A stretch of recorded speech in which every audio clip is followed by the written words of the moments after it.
Delhi moves ఎప్పుడైతే నువ్వు, అందుకే చూడు జగన్మోహన్ రెడ్డి చాలా తెలివైనడు. ఒక ప్రొఫెషనల్ చార్ట్ అకౌంటెంట్ తీసుకెళ్ళి ఆడు పెట్టుకున్నాడు విజయసాయి రెడ్డి.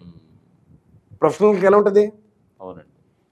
ట్రక్ అని పూర్వకాలం మనకు టెలిఫోన్ బిల్ తిప్పగలిగేంత సామర్థ్యం ఉంటుంది.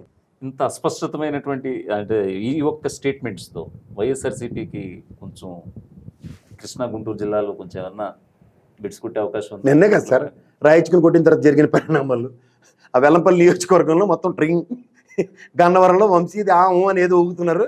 నిన్న వచ్చిన ఆ ప్రభంజనం అంతా వీళ్ళు మాట్లాడే అనవసరం సార్. మొన్న సార్ చిన్న కోడికత్తి ఎట్టుకుంటాను 151 ప్రత్యక్షంగా ప్రజల సాక్ష్యంగా రాయిచ్చి కొడితే వదులుతారా? 170 ఇచ్చిన నేనైతే ఆశ్చర్యపడినా. ఆ రాయిచ్చిన కొట్టిన అతనికి ఇంకా పట్టుకోకపోవడం ఏంటనేది మరో ప్రశ్న. నేను ఇందాక నుంచి చెప్తుంది అదే. అలా సునీత్ గారు వాళ్ళు మాట్లాడింది దాంట్లో ఆయన 5వ వాడిని పట్టుకోగలిగారా ఇంత వ్యవస్థలోనే? టైం వస్తుంది దేనికైనా సరే.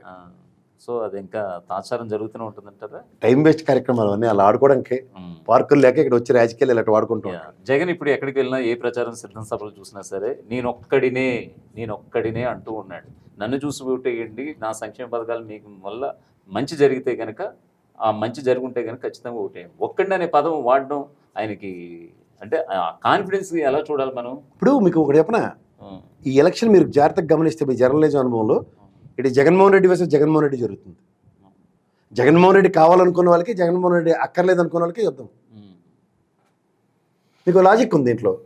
2019లో 51% దగ్గర ఆయన ఓటు బ్యాంక్ వచ్చింది. అంటే 51% మన్నలు కలిగిన ఒక నాయకుడు 49% ప్రజల్ని అడుగుతున్నాడు మీకు నేను కావాలా వద్దా అని.